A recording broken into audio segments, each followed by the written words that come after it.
If I could describe South Africa in one word, it would be engaged. Inspirational. Beautiful. Welcoming. Amazing. Innovative. Complex. Evolving. Undescribable. Inspiring.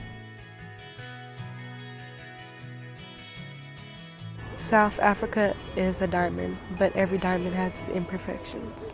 Something that I knew, but I didn't really realize until I went to Constitution Hill or the Apartheid Museum, was that history repeats itself in just different forms.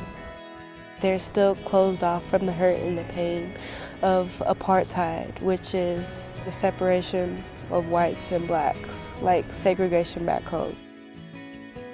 In my middle school, when we learned about slavery, they just said these horrible things happen and we're not going to do that anymore. But then coming here to South Africa, it's something that's talked about. Really, that's the only way to change something. You know, if you don't talk about it, then it's just going to be like thrown under the mat. Constitution Hill is a prison, and it was primarily blacks held there. That whole prison, I could feel the spirits of the people who were there. Their depression and their anger and their sadness, their pain.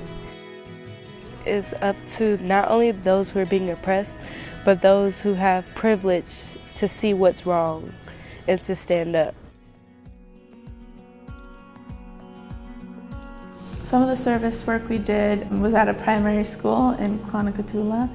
At the school, every single day we would work with a different group of students. Some similarities or differences from the United States is that there's definitely a lot more kids in one room that there is at least my school back at home. There's double the amount, which I feel like is maybe a little more overwhelming and stressful for the teacher.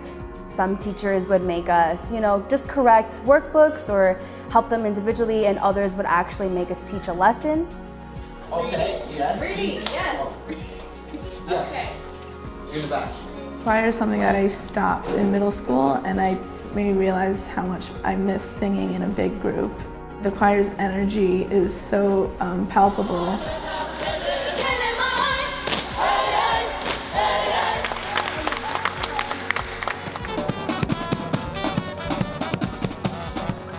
With the field band is the same thing. Their energies just wants you to dance and play along and have fun.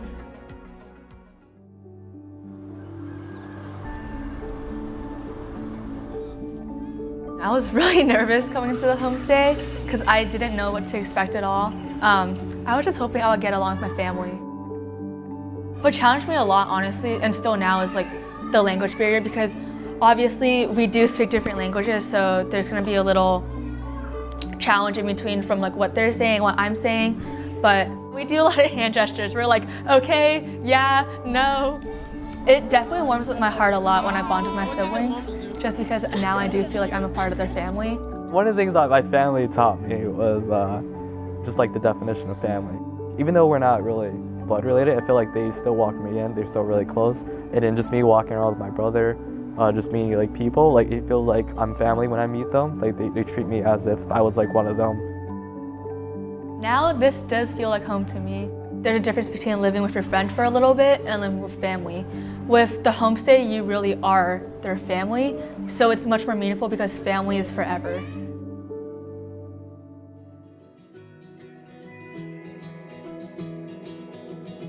I had high expectations for the safari, and I feel like all of those expectations were met and exceeded.